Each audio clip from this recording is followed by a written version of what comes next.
I want to give you my bulletproof coffee hack. Now, bulletproof coffee is used when you're on keto and doing intermittent fasting. Normally people take it in the morning to allow them to go a longer period of time without eating because it has fat in it. It's composed of coffee, grass-fed butter, and MCT oil blended up. It tastes pretty good, and this is especially good to do when you start a keto program because it allows you to go a longer period of time without eating, and because it has MCT oil in it, it'll give you more ketones to make this transition a little faster. Because sometimes when you're starting keto, it might take 3 to 5 days for your body to start making more and more ketones. But if you're taking ketones, your brain will get them right away, and you'll have less of a transition phase, as in less keto fatigue or less brain fog. But the way that I do bulletproof coffee is slightly different.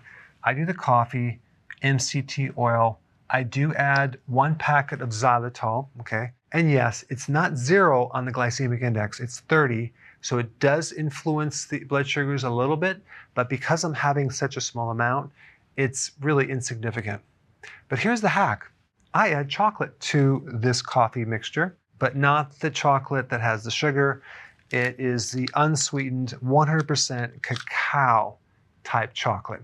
Now, here's the thing. Because it's super concentrated, I only add a little square of this in the coffee, chop it up, it melts right in there, because cacao enhances the cognitive function.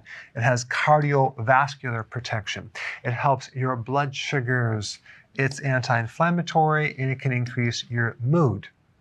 It also has something called theobromine, which is similar to caffeine. Cacao also has a very small amount of caffeine, like 0.1 to 0.7%, which if we compare it to coffee, coffee has like 1.2%, but this is like 0.1 to 0.7%. Now, what is the difference between cacao and cocoa? Let's talk about that. Okay, cacao is less processed. It has more phytonutrients.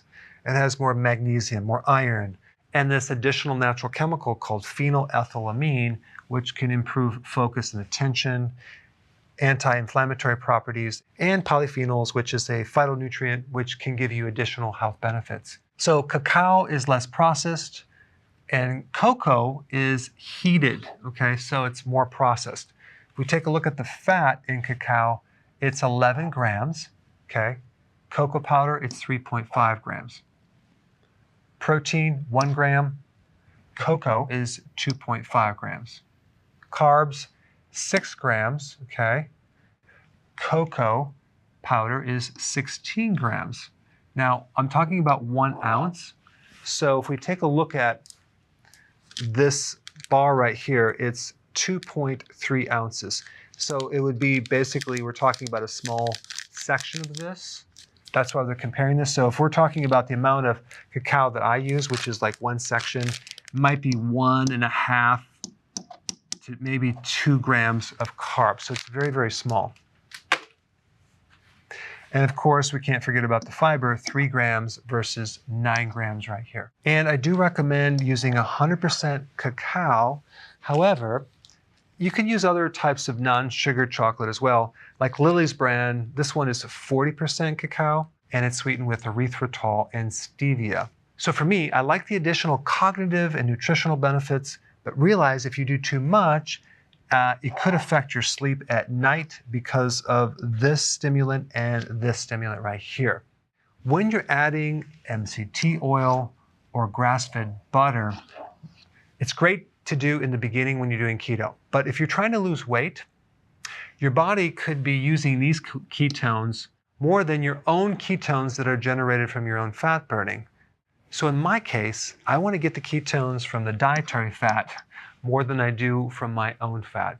All right, so go ahead and try this out and tell me if you like it. Good morning. Good morning. Can you bring me a cup of coffee? Do you want your MCT oil and chocolate? Mm-hmm. Do you want the MCT oil and chocolate?